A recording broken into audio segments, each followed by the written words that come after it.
Hi friends, welcome back to R G tailoring class. ಇವತ್ತು ನಾನು ಒಂದು ವಿಷಯದೊಂದಿಗೆ ವಿಡಿಯೋದಲ್ಲಿ ಬಂದಿದ್ದೀನಿ. ಏನು ವಿಷಯ ಅಂತ ಹೇಳ್ತೀನಿ. ನನಗೆ ವ್ಯೂವರ್ಸ್ ಒಬ್ಬರು ಕಮೆಂಟ್ ಮಾಡಿದರು, ಮೇಡಮ್ ಪೀಸ್ ವರ್ಕ್ ಮಾಡೋರಿಗೆ ಏನಾದರೂ ಟಿಪ್ಸ್ ಕೊಡಿ, ಸೇವಿಂಗ್ಸ್ ಮಾಡೋದಕ್ಕೆ ಟಿಪ್ಸ್ ಕೊಡಿ ಅಂತ ಹೇಳಿದರು. ನಾನಿವತ್ತು ಪೀಸ್ ವರ್ಕ್ ಮಾಡೋರಿಗಾಗಿಯೇ ಈ ವಿಡಿಯೋ ಮಾಡ್ತಾ ಇದ್ದೀನಿ.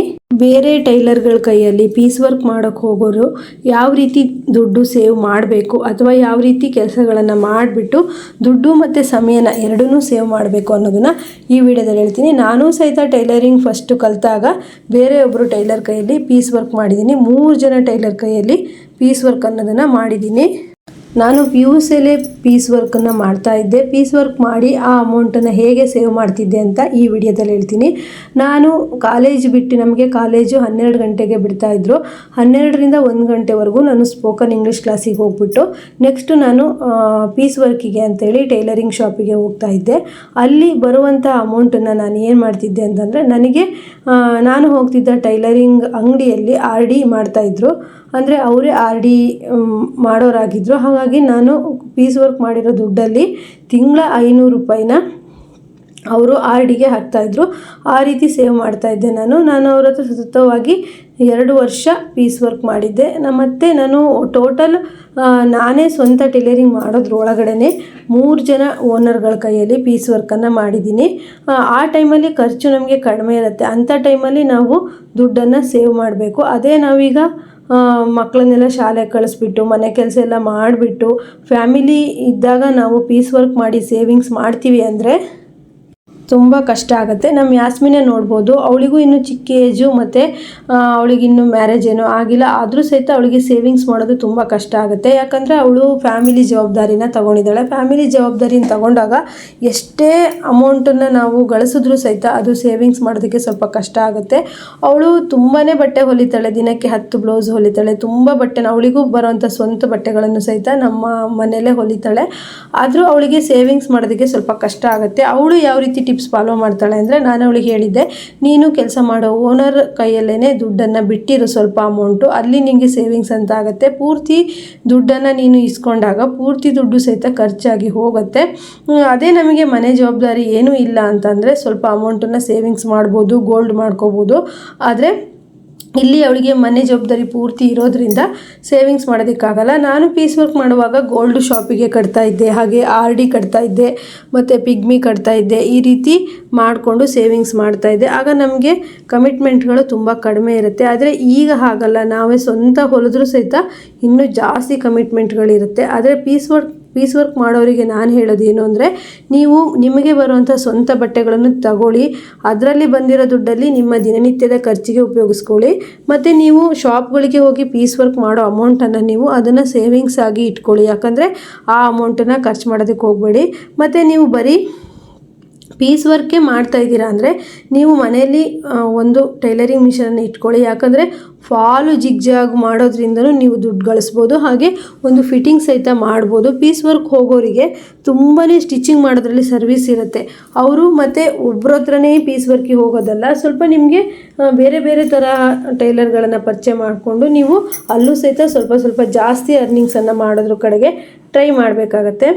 ನಮ್ಮ ಯಾಸ್ಮಿನು ಬರೀ ನನ್ನ ಕೈಲಷ್ಟೇ ಪೀಸ್ ವರ್ಕ್ ತಗೊಂಡು ಕೆಲಸ ಮಾಡಲ್ಲ. ಅವಳು ಅಂಥ ಸೀಸನ್ ಆದರೂ ಸಹಿತ ನನ್ನ ಹತ್ರ ಇರೋ ಬಟ್ಟೆನೂ ಸ್ಟಿಚ್ ಮಾಡ್ತಾಯಿದ್ಲು, ಮತ್ತು ಇನ್ನೊಂದು ಕಡೆ ಬಟ್ಟೆ ತೊಗೊಳ್ತಿದ್ಲು. ಹಾಗೆ ಒಬ್ಬರು ಟೈಲರ್ ಪರಿಚಯ ಮಾಡಿ ಅಲ್ಲೂ ಸಹಿತ ಬಟ್ಟೆ ತೊಗೊಂಡು ಸ್ಟಿಚ್ ಮಾಡ್ತಾಯಿದ್ಲು. ಇಲ್ಲಿ ನಮ್ಮ ಹತ್ರ ಬಟ್ಟೆ ಹೊಲಿದು ಮತ್ತು ಮನೆಗೂ ಹೋಗಿ ಬಟ್ಟೆ ಹೊಲಿತಾಳೆ. ಇಲ್ಲಿ ನಮ್ಮ ಹತ್ರ ಹೊಲಿದಿರೋ ಅಮೌಂಟನ್ನು ನಮ್ಮ ಹತ್ರನೇ ಬಿಡ್ತಾಳೆ. ಅಂದರೆ ನನಗೆ ಹೆವಿ ಆಗುತ್ತೆ ಅಂತ ನಾನು ಇಟ್ಕೊಳ್ಳಲ್ಲ. ಆದರೆ ಇನ್ನೊಂದು ಕಡೆ ಬಟ್ಟೆ ಸ್ಟಿಚ್ ಮಾಡಿರೋ ಅಮೌಂಟ್ ಅವಳು ಬೇಸಿಗೆಯಲ್ಲಿ ಬಟ್ಟೆ ಸ್ಟಿಚ್ ಮಾಡಿದ್ಲು. ಅಂದರೆ ಅದು 12,000 ರೂಪಾಯಿ ಇನ್ನೂ ಅವಳು ಇಸ್ಕೊಂಡಿಲ್ಲ. ಈಗ ಅವಳಿಗೆ ಸ್ವಲ್ಪ ಮಳೆಗಾಲ ಆಗಿರೋದ್ರಿಂದ ಸ್ವಲ್ಪ ಪ್ರಾಬ್ಲಮ್ಸ್ ಇರೋದ್ರಿಂದ ಈ ಟೈಮಲ್ಲಿ ಇಸ್ಕೊಳ್ತಾಳೆ. ಹಾಗೆ ಈ ಪ್ರಾಬ್ಲಮ್ ಇಲ್ಲಾಂದರೆ ನೀವು ಇಸ್ಕೊಳ್ಳೋದು ಬೇಡ, ನಿಮ್ಮ ಹೆಸರಿಗೆ ಹಾಕಿ ಬಡ್ಡಿ ಬರೋ ಥರ ನೀವು ಮಾಡ್ಕೋಬೋದು. ಅಂದರೆ ಬ್ಯಾಂಕಲ್ಲಿ ಇಟ್ಕೋಬೋದು, ಇಲ್ಲ ಅಂದರೆ ಗೋಲ್ಡಿಗೆ ಹಾಕ್ಬೋದು. ನಾನು ಹೇಳೋದೇನು ಅಂದರೆ, ಈಗ ನೀವು ಪೀಸ್ ವರ್ಕ್ ಮಾಡ್ತಾ ಇದ್ದೀರಂದರೆ ದಿನಕ್ಕೆ 100 ರೂಪಾಯಿ ಆದರೂ ಗೋಲ್ಡ್ ಅಂಗಡಿಗೆ ಕಟ್ಟಿ, ಅಥವಾ RD ಕಟ್ಟಿ, ಅಥವಾ ಪಿಗ್ಮಿ ಕಟ್ಟಿ. RD ತಿಂಗಳಿಗೆ ಒಂದು ಸತಿ ಕಟ್ಟೋದಾಗುತ್ತೆ, ಪಿಗ್ಮಿ ಕಟ್ಬೋದು. ಯಾಕಂದರೆ ನಾವು ದಿನ ಕೆಲಸ ಮಾಡಿರೋ ದುಡ್ಡನ್ನು ದಿನ ಖರ್ಚು ಮಾಡೋದ್ರಿಂದ ನಮಗೆ ಎಷ್ಟು ಅಮೌಂಟ್ ಬಂತು, ಎಷ್ಟು ಅಮೌಂಟ್ ಹೋಯಿತು ಅನ್ನೋದು ಗೊತ್ತಾಗೋದಿಲ್ಲ. ಹಾಗಾಗಿ ನನಗೆ ಒಬ್ಬರು ವ್ಯೂವರ್ಸ್ ಕೇಳಿದ್ರಲ್ವ, ನಾವು ಪೀಸ್ ವರ್ಕಿಗೆ ಹೋಗ್ತೀವಿ, ನಮಗೆ ಪೀಸ್ ವರ್ಕಲ್ಲಿ ಹೇಗೆ ಸೇವಿಂಗ್ ಮಾಡಬೇಕು ಅಂತ ಹೇಳಿ ಅಂತ ಅದರಿಂದ ನಾನು ಈ ವಿಡಿಯೋ ಮಾಡಿದೆ. ಹಾಗೆ ನನಗೆ ಒಬ್ಬರು ಕಮೆಂಟ್ ಮಾಡಿದರು, ನಾನು ಪೀಸ್ ವರ್ಕಿಗೆ ಹೋಗ್ತೀನಿ, ನನಗೆ 100 ರೂಪಾಯಿ ಕೊಡ್ತಾರೆ ಒಂದು ಬ್ಲೌಸಿಗೆ ಅಂತ. ತುಂಬಾ ಕಡಿಮೆ ಆಯಿತು. ಯಾರೂ ಸಹಿತ ನೀವು ಫಿನಿಶಿಂಗ್ ಎಲ್ಲ ನೀಟಾಗಿ ಕೊಡ್ತಾ ಇದ್ದೀರಾ ಅಂತಂದರೆ 100 ರೂಪಾಯಿ ತುಂಬಾ ಕಡಿಮೆ ಆಯಿತು. ನಾನು ಇಲ್ಲಿ ಯಾಸ್ಮಿನಿಗೆ 200 ರೂಪೀಸ್ ಕೊಡ್ತೀನಿ. ಮತ್ತು ಕಟಿಂಗು ನಂದೆ, ಮತ್ತು ಹುಕ್ಸು ಹಚ್ಚೋದು ನಂದೆ, ನೋಡಿ ಐರನ್ ಸಮೇತ ನಂದೆ. ಬರೀ ಸ್ಟಿಚ್ಚಿಂಗಿಗೆ 200 ರೂಪೀಸು. ಅದರಲ್ಲಿ ಡಿಸೈನರ್ ಬ್ಲೌಸನ್ನು ಸ್ಟಿಚ್ ಮಾಡಬೇಕು ಅಂತಂದರೆ ಇನ್ನೂ 50 ಜಾಸ್ತಿನೇ ಕೊಟ್ಟು 250 ರೂಪಾಯಿ ಅಂದರೆ 250 ರೂಪೀಸನ್ನು ಕೊಡ್ತೀವಿ. ಡ್ರೆಸ್ಸಿಗೆಲ್ಲ 250 ರೂಪೀಸೇ. ಹಾಗಾಗಿ ಈಗ ಕಟ್ ವರ್ಕ್ ಅಂದರೆ ಪೀಸ್ ವರ್ಕ್ ಮಾಡ್ತಾರೆ ಅಂದರೆ ಅವರಿಗೂ ಸಹಿತ ಕೆಲಸ ಅನ್ನೋದು ಜಾಸ್ತಿನೇ ಇರುತ್ತೆ, ಕಡಿಮೆ ಇರೋದಿಲ್ಲ. ಮತ್ತು ಕೆಲವರು ನನಗೆ ಫೋನ್ ಮಾಡಿದರು. ಅವ್ರು ಹೇಳ್ತಾರೆ, ನಾವು ಸ್ಟಿಚ್ಚಿಂಗ್ ಮಾಡಿಕೊಟ್ಟು ಮತ್ತು ಹುಕ್ಸು ರಿಂಗ್ಸು ಮಾಡಿಕೊಟ್ಟು ಐರನ್ ಮಾಡಿ ಇಟ್ಟರೂ ಸಹಿತ 150 ರೂಪಾಯಿ ಕೊಡ್ತಾರೆ ಅಂಥೇಳಿ. ಅಷ್ಟು ಕಡಿಮೆ ದುಡ್ಡನ್ನು, ಅಂದರೆ ಕೆಲವು ಕಡೆ ಟೈಲರ್ಗಳಿಗೆ ಕಡಿಮೆ ಇರುತ್ತೆ, ಓನರ್ ಆಗಿರೋ ಟೈಲರ್ಗಳಿಗೆ ಕಡಿಮೆ ಇರುತ್ತೆ. ಆಗ ಕಟ್ ವರ್ಕ್ ಪೀಸ್ ವರ್ಕ್ ಮಾಡೋರಿಗೆ ಕಡಿಮೆ ಇರುತ್ತೆ. ಅದೇ ಓನರ್ಗಳಿಗೆ 350-400 ರೂಪಾಯಿ ತಗೊಳ್ತಿದ್ದಾರೆ ಅಂದರೆ 100 ರೂಪಾಯಿ ಕೊಟ್ಟರೆ ಕಟ್ ವರ್ಕ್ ಅಂದರೆ ಪೀಸ್ ವರ್ಕ್ ಮಾಡೋರಿಗೆ ತುಂಬಾ ಲಾಸ್ ಆಗುತ್ತೆ. ಮತ್ತು ನೀವು ನಾನು ಹೇಳೋದು ಪೀಸ್ ವರ್ಕ್ ಮಾಡೋಕ್ಕೆ ಹೋಗ್ತಾ ಇದ್ದೀರಿ ಅಂದರೆ ಫಸ್ಟಿಗೆ ನೀವು ದುಡ್ಡಿನ ಮೇಲೆ ಡಿಪೆಂಡ್ ಆಗಿ ಹೋಗ್ಬೇಡಿ. ಯಾಕಂದರೆ ಯಾವ ಶಾಪ್ ಓನರು ಸಹಿತ ಕರ್ಕೊಳ್ಳೋದಿಲ್ಲ. ನೀವು ಫಸ್ಟಿಗೆ ಕಡಿಮೆಗೆ ಮಾಡಿ ನೆಕ್ಸ್ಟ್ ನಿಮ್ಮ ಕೆಲಸ ನೋಡಿ ಜಾಸ್ತಿ ಮಾಡ್ತಾರೆ. ಆದರೆ ನೀವು ಪೀಸ್ ವರ್ಕ್ ಮಾಡ್ತೀರಾ ಅಂತಂದರೆ ಸ್ವಲ್ಪ ನೀವು ಸೇವಿಂಗ್ಸ್ ಮಾಡ್ತಾ ಬನ್ನಿ. ನಿಮಗೆ ಡೈಲಿ ಪೀಸ್ ವರ್ಕ್ ಅಂದರೆ ಇಷ್ಟು ಬ್ಲೌಸ್ ಹೊಲಿದಿದ್ದಕ್ಕೆ ಡೈಲಿ ದುಡ್ಡು ಕೊಡ್ತಾರೆ ಅಂತಂದರೆ ನೀವು ಏನಾದರೂ ನೀವು ಗೋಲ್ಕ ಥರ ಈ ರೀತಿ ಸೇವಿಂಗ್ಸ್ ಮಾಡ್ಬೋದು. ಇಲ್ಲಾಂದರೆ ಗೋಲ್ಡ್ ಶಾಪಿಗೂ ಸಹಿತ ಕಟ್ಬೋದು, ಅಥವಾ RD ಪಿಗ್ಮಿನ ಕಟ್ಕೋಬೋದು. ನೀವು ಇವತ್ತು ಕೆಲಸ ಅಂದರೆ ಒಂದು ವಾರ ಬಿಟ್ಟು ಕೊಡ್ತಾರೆ ಅಂದರೆ ವಾರಕ್ಕೆ ಒಂದು ಸತಿ ನೀವು ಅಮೌಂಟ್ ಇಸ್ಕೊಂಡಾಗ ಇಷ್ಟು ಅಮೌಂಟ್ ಅಂದರೆ ವಾರಕ್ಕೆ ಒಂದು ಸತಿ ನೀವು ಒಂದು 2000 ದುಡ್ಡು ಪೀಸ್ ವರ್ಕ್ ಅಂದರೆ ಹೊಲಿದಿದ್ದಕ್ಕೆ ಇಸ್ಕೊತೀರ ಅಂದರೆ ಅದ್ರಲ್ಲಿ 500 ರೂಪಾಯಿ ನಾನು ಸೇವಿಂಗ್ಸಿಗೆ ಹಾಕ್ತೀನಿ ಅಂತ ಇಟ್ಕೊಳ್ಳಿ. ಯಾಕಂದರೆ ನಾವು ಕೆಲಸ ಮಾಡ್ತಾ ನಾವು ಇಷ್ಟು ವರ್ಷ ಕೆಲಸ ಮಾಡಿದ್ವಿ, ಎಷ್ಟು ಅಮೌಂಟ್ ಉಳಿಸಿದ್ವಿ ಅನ್ನೋದೇ ಗೊತ್ತಾಗೋದಿಲ್ಲ. ಹಾಗಾಗಿ ನಾನು ಹೇಳೋದೇನು ಅಂದರೆ ಪೀಸ್ ವರ್ಕ್ ಕೆಲಸ ಮಾಡ್ತಾ ಇದ್ದೀರಾ ಅಂತಂದರೆ ನೀವು ಸ್ವಂತ ಬಟ್ಟೆ ಇಸ್ಕೊಂಡು ಹೊಲಿಯೋ ಥರ ಆಗಬೇಕು. ಯಾಕಂದರೆ ಯಾವಾಗಲೂ ಓನರ್ಗಳು ಕಟ್ ಮಾಡಿಕೊಡ್ತಾನೆ ಇರ್ತಾರೆ, ನಾವು ಹೊಲಿತಾನೇ ಇರ್ತೀವಿ ಅನ್ನೋ ಥರ ಮಾಡಬೇಡಿ. ನಿಮಗೆ ಯಾವ ರೀತಿ ನಿಮ್ಮ ಓನರ್ಗಳು ಕೆಲಸ ಮಾಡೋದನ್ನು ಅಬ್ಸರ್ವ್ ಮಾಡ್ತಾ ಇರಿ. ಅವ್ರು ಯಾವ ರೀತಿ ಮಾಡ್ತಾರೆ ಆ ರೀತಿ ಎಲ್ಲ ನೋಡಿಕೊಂಡು ನೀವು ಸ್ವಂತವಾಗಿ ಹೊಲಿಯೋ ರೀತಿ ಒಂದು ನಿಮಗೆ ಧೈರ್ಯ ಬರಬೇಕು. ಯಾಕಂದರೆ ಎಲ್ಲ ಟೈಮಲ್ಲೂ ನೀವು ಒಂದು ಶಾಪಲ್ಲೇ ಕೆಲಸ ಮಾಡ್ತೀನಿ ಅನ್ನೋ ಮೈಂಡ್ಸೆಟ್ ಬೆಳೆಸ್ಕೋಬಾರ್ದು. ನೀವು ಶಾಪ್ಗಳಿಗೆ ಹೋಗಿ ಕಲ್ತ್ಬಿಟ್ಟು ನೆಕ್ಸ್ಟು ನಾನು ಸ್ವಂತ ಮಾಡ್ತೀನಿ ಈ ಕೆಲಸನ ಅನ್ನೋದು ನಿಮಗೆ ಬರಬೇಕು. ಆಗ ನಿಮಗೆ ಅರ್ನಿಂಗ್ಸ್ ಅನ್ನೋದು ಇನ್ನೂ ಜಾಸ್ತಿ ಆಗುತ್ತೆ, ಸೇವಿಂಗ್ಸ್ ಮಾಡೋದಕ್ಕಾಗತ್ತೆ.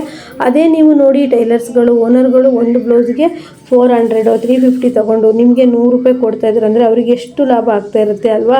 ಆದರೆ ನೀವೇ ಸ್ವಂತ ಪೀಸ್ ವರ್ಕ್ ಮಾಡಿರೋ ದುಡ್ಡನ್ನು ಹಾಗೆ ಸೇವಿಂಗ್ಸ್ ಮಾಡಿ. ಮನೇಲಿ ಪೀಸ್ ವರ್ಕಿಂದ ಮನೆಗೆ ಬಂದಾಗ ಮನೆಯಲ್ಲಿ ನಾವು ಸ್ವಲ್ಪ ಬಟ್ಟೆ ಹೊಲಿತೀವಿ ಅಂತಂದರೆ ನೀವು ಎಷ್ಟು ಸೇವಿಂಗ್ಸ್ ಮಾಡ್ಬೋದು. ಹಾಗಾಗಿ ನಾನು ಹೇಳೋದು ಇವತ್ತೇನು ಅಂತಂದರೆ ನೀವು ಪೀಸ್ ವರ್ಕ್ ಮಾಡ್ತೀರಾ ಅಂತ ಅಂದರೆ ಟೈಮ್ ಕರೆಕ್ಟಾಗಿ ಹೋಗಿ ನಾನು ಇಷ್ಟು ಬಟ್ಟೆ ದಿನಕ್ಕೆ ಸ್ಟಿಚ್ ಮಾಡ್ತೀನಿ ಅನ್ನೋದು ಮೈಂಡ್ಸೆಟ್ ಬೆಳೆಸ್ಕೊಳ್ಳಿ. ನೋಡಿ ಯಾಸ್ಮಿನ್ ಆದರೂ ಅಷ್ಟೇ, ಇವತ್ತು ನಾನು ಇಷ್ಟು ಬಟ್ಟೆನ ಸ್ಟಿಚ್ ಮಾಡಿ ಇಷ್ಟು ಅಮೌಂಟನ್ನು ನಾನು ಇವತ್ತು ಸ್ಟಿಚ್ ಮಾಡಿ ಹೋಗಬೇಕು, ದುಡ್ಡು ಗಳಿಸ್ಬೇಕು ಅಂತ ಹೇಳ್ಬಿಟ್ಟು ಒಂದು ಮೈಂಡ್ಸೆಟ್ ಮಾಡಿಕೊಂಡು ಸ್ಟಿಚ್ ಮಾಡ್ತಾರೆ. ಮತ್ತು ಹಾಗೆಯೇ ಓನರ್ಗಳು ಏನು ಕಟ್ ಮಾಡಿಕೊಡ್ತಾರೋ ಅಷ್ಟೇ ಹೊಲಿದು ಬರೋದಿಲ್ಲ. ನೀವು ಹೊಸದು ಏನಾದರೂ ಕಲ್ತ್ಬಿಟ್ಟು ಆದಷ್ಟು ಬೇಗ ನೀವು ಒಂದು ಸ್ವಂತ ಟೈಲರಿಂಗ್ ಶಾಪು ಅಥವಾ ಮನೆಯಲ್ಲೇ ನೀವು ಸ್ವಂತ ಹೊಲಿಯೋದನ್ನು ಕಲಿಬೇಕಾಗತ್ತೆ. ಇಲ್ಲ ಅಂತಂದರೆ ನೀವು ಲೈಫ್ ಲಾಂಗ್ ಅದನ್ನೇ ಕಟ್ ಮಾಡಿಕೊಟ್ಟಿದ್ದನ್ನೇ ಹೊಲಿತಾ ಇರ್ತೀರ. ಯಾವತ್ತೂ ಆ ರೀತಿ ಮಾಡಬೇಡಿ. ನೀವು ಹೆಚ್ಚು ಹಣನ ಗಳಿಸ್ಬೇಕು, ನಾನು ಸಹಿತ ಎಲ್ಲರ ಥರ ಟಾಪ್ ಟೈಲರ್ ಆಗಬೇಕು ಅಂತ ಇದ್ದರೆ ನೀವು ಅವರು ಮಾಡೋಂಥ ಕೆಲಸಗಳನ್ನು ಅಬ್ಸರ್ವ್ ಮಾಡ್ತಾ ಇರಬೇಕು, ಹೊಸ ಕೆಲಸಗಳನ್ನು ಕಲಿತಾ ಇರಬೇಕು. ಆಗ ನಿಮಗೆ ಧೈರ್ಯ ಬರುತ್ತೆ. ಮತ್ತು ಅವರು ಯಾವ ರೀತಿ ಅಂಗಡಿಗಳನ್ನು ನಿಭಾಯಿಸ್ತಾ ಇರ್ತಾರೆ, ಯಾವ ರೀತಿ ಟೈಮ್ ಕರೆಕ್ಟಾಗಿ ಬಟ್ಟೆಗಳನ್ನು ಕೊಡ್ತಾ ಇರ್ತಾರೆ ಅಂತ ನೋಡಿಕೊಂಡ್ರೆ ನೀವು ಸಹಿತ ಕಸ್ಟಮರ್ಗೆ ಪರಿಚಯ ಆದರೆ ನೀವು ಸಹಿತ ಫಾಲಿಗಾಗಲಿ ಜಿಗ್ಜಾಗಿಗಾಗಲಿ ಅಥವಾ ಕುಚ್ಚು ಹಾಕೋದಕ್ಕಾಗಲಿ ನೀವು ಮನೆಗೆ ಇಸ್ಕೊಂಡ್ಬಂದು ಮಾಡ್ಕೋಬೋದು. ನಾನು ಹೇಳೋದೇನೆಂದರೆ ತುಂಬ ಆ್ಯಕ್ಟಿವ್ ಆಗಿ ನೀವು ಕೆಲಸ ಮಾಡಿದ್ರೆ ಮಾತ್ರ ಸ್ವಂತ ಈ ಪೀಸ್ ವರ್ಕ್ ಮಾಡ್ತಾ ಸ್ವಂತ ಮನೇಲೆ ನೀವೇ ಸ್ವಂತವಾಗಿ ಕಟ್ ಮಾಡಿ ಸ್ಟಿಚಿಂಗ್ ಮಾಡೋದಕ್ಕೆ ಧೈರ್ಯ ಬರುತ್ತೆ. ನೀವು ಆ್ಯಕ್ಟಿವ್ ಆಗಿಲ್ಲ, ಏನು ಕಟ್ ಮಾಡಿಕೊಟ್ರು ಅಷ್ಟೇ ಹೊಲಿತಿದ್ದೀರಾ ಅಂದರೆ ನೀವು ಕೊನೆಯವರೆಗೂ ಸಹಿತ ಕಟ್ ಪೀಸ್ ವರ್ಕರ್ ಅಂಗಡಿಗಳಿಗೆ ಹೋಗಿ ಕೆಲಸಗಳನ್ನು ಮಾಡಬೇಕಾಗತ್ತೆ. ಕಟ್ ವರ್ಕ್ ಅಂದರೆ ಮತ್ತೊಂದು ಲಾಭ ಏನು ಅಂದರೆ ನಾವು ಕಟ್ ಪೀಸ್ ಕೆಲಸಕ್ಕೆ ಹೋಗ್ತಾ ಇದ್ದೀವಿ ಅಂದರೆ ನಾವು ಪೀಸ್ ವರ್ಕಿಗೆ ಹೋಗ್ತಾ ಇದ್ದೀವಿ ಅಂದರೆ ನಿಮಗೆ ತುಂಬ ಲಾಭ ಇರುತ್ತೆ. ಯಾಕಂದರೆ ಜವಾಬ್ದಾರಿ ಅನ್ನೋದು ಓನರಿಗೆ ಇರುತ್ತೆ. ನಿಮಗೆ ಕಟ್ ಮಾಡಿಕೊಡ್ತಾರೆ, ನೀವು ಸ್ಟಿಚ್ ಮಾಡ್ತಾ ಹೋಗ್ತೀರಾ. ಸ್ವಲ್ಪ ನಿಮಗೆ ಏನು ಜಾಸ್ತಿ ಕೆಲಸ ಇರಲ್ಲ, ತುಂಬಾ ಟೆನ್ಷನ್ ಆಗೋ ಥರ ಇರೋದಿಲ್ಲ. ಓನರ್ಗಳಿಗೆ ಆ ರೀತಿ ಇರುತ್ತೆ. ಒಂದು ಲೆಕ್ಕಕ್ಕೆ ಒಂದೊಂದ್ಸಲಿ ಪೀಸ್ ವರ್ಕು ತುಂಬಾ ಒಳ್ಳೆಯದು ಅನಿಸುತ್ತೆ. ಪೀಸ್ ವರ್ಕ್ ಕೆಲಸಕ್ಕೆ ಹೋಗೋದ್ರಿಂದ ಅವರು ಏನು ಕೊಡ್ತಾರೋ ಅದನ್ನು ಹೊಲಿದ್ಬಿಟ್ಟು ಟೈಮ್ ಕರೆಕ್ಟಾಗಿ ಬಂದು ನಾವು ನಮ್ಮ ಕೆಲಸ ಮಾಡ್ಕೋಬೋದು. ಅದೇ ನಾವೇ ಸ್ವಂತ ಓನರ್ ಆಗಿದ್ದರೆ ನಾನೇ ನೋಡಿ ಬೆಳಗ್ಗೆಯಿಂದ ರಾತ್ರಿ ಮಲಗೋವರೆಗೂ ಸಹಿತ ಏನಾದರೂ ಒಂದು ಕೆಲಸ ಇದ್ದೇ ಇರುತ್ತೆ. ಅಕಸ್ಮಾತ್ ಬರಲಿಲ್ಲ, ಯಾರೂ ಅವತ್ತು ಕೆಲಸಗಾರರು ಬರಲಿಲ್ಲ ಅಂದರೆ ಆ ಕೆಲಸನ ನಾವೇ ಮಾಡಬೇಕಾಗಿರುತ್ತೆ. ಹಾಗಾಗಿ ಕೆಲಸಗಾರರು ಯಾವ ಟೈಮಲ್ಲಿ ಕೈ ಕೊಡ್ತಾರೆ ಅನ್ನೋದೇ ಗೊತ್ತಾಗಲ್ಲ. ಹಾಗಾಗಿ ನಾನು ಹೇಳೋದೇನು ಅಂದರೆ, ನಿಮಗೆ ಒಳ್ಳೆ ಓನರ್ ಆಗಿದ್ದರೆ, ನೀವು ಸೇವಿಂಗ್ಸ್ ಮಾಡಬೇಕು ಅಂತ ಇದ್ದರೆ, ನೀವು ಹೊಲಿದಿರೋ ಅಂಥ ಬಟ್ಟೆಗಳ ದುಡ್ಡನ್ನು ಅವ್ರ ಹತ್ರನೇ ಬಿಟ್ಬಿಟ್ಟು ನೀವು ಒಂದ್ಸಲಿ ಅಮೌಂಟನ್ನು ಇಸ್ಕೊಂಡು ಏನಕ್ಕಾದರೂ ಇನ್ವೆಸ್ಟ್ ಮಾಡ್ಬೋದು ಅಂತ ಹೇಳ್ತೀನಿ. ಅಥವಾ ನೀವು ಪೀಸ್ ವರ್ಕಿಗೆ ಹೋಗ್ತಾ ಇದ್ದೀರಾ, ನನ್ನ ಹತ್ರ ಮಿಷನ್ ಇಲ್ಲ ಅಂತಂದರೆ ಸ್ವಲ್ಪ ಟೈಮು ನೀವು ನಿಮ್ಮ ಓನರ್ಗಳ ಕೈಯಲ್ಲೇ ದುಡ್ಡನ್ನು ಕೊಟ್ಬಿಟ್ಟು ಒಂದು ನಿಧಾನಕ್ಕೆ ಒಂದು ಮಿಷನ್ನು, ಜಿಗ್ಜಾಗ್ ಮಿಷನ್ನು ಈ ರೀತಿ ತಗೊಂಡು ನೀವು ನಿಮ್ಮ ಮನೇಲಿರೋ ಅಂಥ ಟೈಮಲ್ಲಿ ನೀವು ಫಾಲು, ಜಿಗ್ಜಾಗು ಅಥವಾ ಸೈಡ್ ಫಿಟ್ಟಿಂಗ್ ಟಾಪ್ಗಳನ್ನು ಮಾಡ್ಕೊಡೋದ್ರಿಂದ ಅಲ್ಲೂ ಸಹಿತ ಅರ್ನಿಂಗ್ಸ್ ಮಾಡ್ಬೋದು. ಬರೀ ನೀವು ಬೇರೆಯವ್ರ ಶಾಪಲ್ಲಿ ಹೋಗ್ಬಿಟ್ಟು ಪೀಸ್ ವರ್ಕ್ ಮಾಡ್ತೀವಿ ಅಂತ ಅಂದರೆ ಅದು ತುಂಬಾ ಅರ್ನಿಂಗ್ಸ್ ಆಗಲ್ಲ ಮತ್ತು ಸೇವಿಂಗ್ಸ್ ಮಾಡೋದಕ್ಕೂ ಆಗಲ್ಲ. ಮನೇಲೂ ಸ್ವಲ್ಪ ನಾನು ಅರ್ನಿಂಗ್ಸ್ ಮಾಡ್ತೀನಿ, ಬಟ್ಟೆ ಹೊಲಿತೀನಿ ಮತ್ತು ಬೇರೆಯವ್ರ ಶಾಪಿಗೆ ಹೋಗಿ ಹೊಲಿತೀನಿ ಅಂದರೆ ಸ್ವಲ್ಪನಾದರೂ ಅರ್ನಿಂಗ್ಸ್ ಮಾಡ್ಬೋದು. ನೋಡಿ, ನೀವು ಆದಷ್ಟು ಪೋಸ್ಟ್ ಆಫೀಸು, ಬ್ಯಾಂಕು ನಿಮಗೆ ಎಷ್ಟು ಸಾಧ್ಯವೋ, ನೀವಂದರೆ ದಿನಕ್ಕೆ 100 ರೂಪಾಯಿ ದುಡಿತಿದ್ದೀರಾ ಅಂದರೆ ಒಂದು 40 ರೂಪಾಯಿನಾದರೂ ನೀವು ಸೇವಿಂಗ್ಸ್ ಮಾಡೋದಕ್ಕೆ ಹಾಕಿ. ಡೈಲಿ ದುಡ್ಡು ಕೊಡ್ತಾ ಇದ್ದಾರೆ ಅಂದರೆ ನೀವೊಂದು ಗೋಲ್ಕ ರೀತಿ ಒಂದು ಮಾಡಿಕೊಂಡು ಡಬ್ಬಿ ಮಾಡ್ಕೊಂಡು ಅದಕ್ಕೆ ಹಾಕ್ಬೋದು. ಇಲ್ಲ ತಿಂಗಳಿಗೆ ಒಂದ್ಸತಿ ಕೊಡ್ತಾ ಇದ್ದಾರೆ ಅಂದರೆ ನೋಡ್ಕೊಳ್ಳಿ. ಸೇವಿಂಗ್ ಮಾಡೋದಕ್ಕೆ ನಾವೇನು ಅಂತಂದರೆ ಸ್ವಂತ ಶಾಪನ್ನು ಸ್ಟಾರ್ಟ್ ಮಾಡಿದ್ವಿ ಅಂದರೆ ಸೇವಿಂಗ್ ಮಾಡೋದಕ್ಕೆ ತುಂಬಾ ಕಷ್ಟ ಆಗುತ್ತೆ. ಆಗ ನಾವು ಲೈನಿಂಗು, ಫಾಲು, ದಾರ ಅಂತ ಇನ್ವೆಸ್ಟ್ ಮಾಡಲೇಬೇಕು. ಮತ್ತು ಬಂದಿರೋ ದುಡ್ಡಲ್ಲಿ ನಾವು ಮತ್ತೆ ಅದನ್ನು ತರಬೇಕು, ರಿಟರ್ನ್ ಆ ಥರ ಮಾಡ್ತಾ ಇರಬೇಕು. ಅದೇ ನೀವು ಬೇರೆಯವ್ರ ಶಾಪಲ್ಲಿ ಹೋಗಿ ಪೀಸ್ ವರ್ಕ್ ಮಾಡ್ತಾ ಇದ್ದೀರಿ ಅಂದರೆ ನೀವು ಸೇವಿಂಗ್ಸ್ ಅನ್ನೋದನ್ನು ತುಂಬಾ ಮಾಡ್ಬೋದು. ಅದು ಒಂದು ತಲೆಬಿಸಿ ಇಲ್ದಿರೋ ಕೆಲಸನೇ. ನಾವು ಪ್ರತಿದಿನ ಹೋಗಿ ಇಷ್ಟು ಬಟ್ಟೆ ಅಂತ ಹೊಲಿದು ಆರಾಮಾಗಿ ಬರೋದಿದೆಯಲ್ಲ, ಅದು ತುಂಬಾ ಒಳ್ಳೆಯದು. ಆದರೆ ಆ ಥರ ಮಾಡೋದು ನಂಗೆ ಇಷ್ಟ ಇಲ್ಲ, ನಾನು ಸ್ವಂತವಾಗಿ ಮಾಡಬೇಕು ಈ ಕೆಲಸನ, ಟೈಲರಿಂಗ್ ಕೆಲಸನ ಅಂತಂದರೆ ನೀವು ಒಂದು ಟೈಮಿಂಗ್ಸ್ ಇಟ್ಕೋಬೇಕು. ಕರೆಕ್ಟ್ ಶಿಸ್ತಲ್ಲಿ ಕರೆಕ್ಟಾಗಿ ಅದನ್ನು ಮಾಡ್ಕೊಂಡು ಹೋದರೆ ಟೈಲರಿಂಗ್ ಕೆಲಸ ಅನ್ನೋದು ಯಾಕೆ ಕೈ ಹಿಡಿಯಲ್ಲ, ಟೈಲರಿಂಗ್ ಕೆಲಸ ಅನ್ನೋದು ಕೈ ಹಿಡಿಯುತ್ತೆ, ತುಂಬಾ ಒಂದು ಉಪಯೋಗ ಆಗುತ್ತೆ. ನೋಡಿ ಫ್ರೆಂಡ್ಸ್, ನನಗೆ ಒಬ್ಬರು ವ್ಯೂವರ್ಸ್ ಕೇಳಿದ್ರಲ್ವ, ನಾನು ಪೀಸ್ ವರ್ಕಿಗೆ ಹೋಗ್ತೀನಿ, ನಾನು ಹೇಗೆ ದುಡ್ಡು ಸೇವ್ ಮಾಡೋದು ಅಂತ ಹೇಳ್ಬಿಟ್ಟು ಈ ರೀತಿ ಮಾಡ್ಕೋಬೋದು. ನಾನು ತುಂಬ ಚಿಕ್ಕ ವಯಸ್ಸಲ್ಲೇ ಟೈಲರಿಂಗ್ ಕಲ್ತಿದ್ರಿಂದ ಪೀಸ್ ವರ್ಕಿಗೆ ಹೋಗ್ತಾ ಇದ್ದಾಗ RD ಅಂತ ಮಾಡ್ಕೊಂಡಿದ್ದೆ. ಅದು 5 ವರ್ಷ ಬಿಟ್ಟು ನನಗೆ ಬರುವಾಗ ಎಷ್ಟು ಹೆಲ್ಪ್ ಆಯಿತು ಅಂದರೆ ತುಂಬಾ ಹೆಲ್ಪ್ ಆಯಿತು. ಮತ್ತು ಓದೋದಕ್ಕೆಲ್ಲ ತುಂಬಾ ಹೆಲ್ಪ್ ಆಗ್ತಾಯಿತ್ತು. ನಾವು ಇವತ್ತು ಪೀಸ್ ವರ್ಕ್ ಮಾಡಿ ತೊಗೊಂಡಿರೋ ದುಡ್ಡನ್ನು ಇವತ್ತೇ ಖಾಲಿ ಮಾಡಿಬಿಟ್ರೆ ನಮಗೆ ಅಯ್ಯೋ ನಾವು ಆ ಟೈಮಲ್ಲಿ ಎಷ್ಟು ಕೆಲಸ ಮಾಡಿದ್ವಿ, ಎಲ್ಲಿ ಸೇವಿಂಗ್ಸ್ ಮಾಡಿದ್ವಿ ಅಂತ ಅನಿಸುತ್ತೆ. ಅದೆಲ್ಲ ಅನ್ಸೋಕ್ಕಿಂತ ಮುಂಚೆ ಪ್ರತಿದಿನ ನೀವು ಈ ರೀತಿ ಒಂದು ನಾನು ಇಷ್ಟು ಅಮೌಂಟು ಗಳಿಸಿದ್ರೆ ಇಷ್ಟು ಅಮೌಂಟು ಸೇವ್ ಮಾಡಬೇಕು ಅನ್ನೋದು ಇಟ್ಕೊಳ್ಳಿ. ಹಾಗೆಯೇ ಬೆಸ್ಟ್ ಒಂದು ಲೇಡೀಸಿಗೆ ಅಂತಂದರೆ ಗೋಲ್ಡ್ ಶಾಪಿಗೆ ಕಟ್ಟೋವಂಥದ್ದು. ನಮಗೆ ಕಷ್ಟ ಸುಖಕ್ಕೆ ಬರೋದು ಗೋಲ್ಡ್ ಅಲ್ವಾ. ನಾನು ಸಹಿತ ಟೈಲರಿಂಗ್ ಮಾಡಿ ಸೇವಿಂಗ್ಸ್ ಮಾಡಿರೋ ಗೋಲ್ಡನ್ನೇ ಈಗೂ ಸಹಿತ ನನ್ನ ಮಗನ ಎಜುಕೇಷನ್ಗೆ ಬಳಸ್ತಾ ಇರೋದು. ಯಾಕಂದರೆ ಯಾರೂ ಸಮಯಕ್ಕೆ ನಮಗೆ ಅಮೌಂಟ್ ಬೇಕು ಅಂದರೆ ಕೊಡೋದಿಲ್ಲ. ಅದೇ ನಮ್ಮ ಹತ್ರ ಚಿನ್ನ ಇತ್ತು ಅಂದರೆ ಆ ಚಿನ್ನವನ್ನು ಅಡುವಿಟ್ಟಾದರೂ ನಾವು ನಮ್ಮ ಒಂದು ಕಷ್ಟ ಸುಖಕ್ಕೆ ನಮಗೆ ಆಗುತ್ತೆ. ಆದ್ದರಿಂದ ಲೇಡೀಸು ಉಳಿಸೋದು ಅಂತಂದರೆ ಒಂದು ಪೋಸ್ಟ್ ಆಫೀಸಲ್ಲಿ ಹಾಕ್ಬೋದು, ಬ್ಯಾಂಕಲ್ಲಿ ಹಾಕ್ಬೋದು, ಅಥವಾ ಒಂದು ಗೋಲ್ಡ್ ಅಂಗಡಿಗೆ ಕಟ್ಬೋದು, ಅಥವಾ ಒಂದು ಗೋಲ್ಕ ಥರ ಮಾಡಿಕೊಂಡು ಇಟ್ಕೊಂಡು ನೀವು ಅಲ್ಲೂ ಸೇವಿಂಗ್ಸ್ ಮಾಡ್ಕೋಬೋದು. ಈ ರೀತಿ ನೀವು ಟಿಪ್ಸನ್ನೆಲ್ಲ ಫಾಲೋ ಮಾಡಿದ್ರೆ ಸೇವಿಂಗ್ಸ್ ಮಾಡ್ಬೋದು. ಹಾಗೆ ನೀವು ಒಂದು ಸ್ವಂತ ಅಂಗಡಿ ಮಾಡ್ತೀರಾ ಅಂದರೂ ಸಹಿತ ಅಲ್ಲಿ ಕರೆಂಟ್ ಬಿಲ್ ಬರುತ್ತೆ, ಹಾಗೆ ಇನ್ವೆಸ್ಟ್ ಮಾಡಬೇಕಾಗತ್ತೆ, ಲೈನಿಂಗು, ಫಾಲು ಅಂತ. ಅದು ಯಾವ ತಲೆ ಬಿಸಿ ಇಲ್ಲದೇ ನೀವು ಪೀಸ್ ವರ್ಕಿಗೆ ಹೋಗ್ಬಿಟ್ಟು ಆರಾಮಾಗಿ ದುಡ್ಡನ್ನು ಸೇವ್ ಮಾಡಿ ಉಳಿಸ್ಬೋದು. ಹಾಗೆ ನೀವು ಒಂದು ಒಳ್ಳೆ ಟೈಲರ್ ಆಗ್ಬೋದು ಅಂತ ಹೇಳ್ತಾ ಈ ವಿಡಿಯೋನ ಇಲ್ಲಿಗೆ ಮುಗಿಸ್ತಾ ಇದ್ದೀನಿ. ನೆಕ್ಸ್ಟ್ ವಿಡಿಯೋದೊಂದಿಗೆ ಮತ್ತೆ ಬರ್ತೀನಿ. ಎಲ್ರಿಗೂ ಬಾಯ್.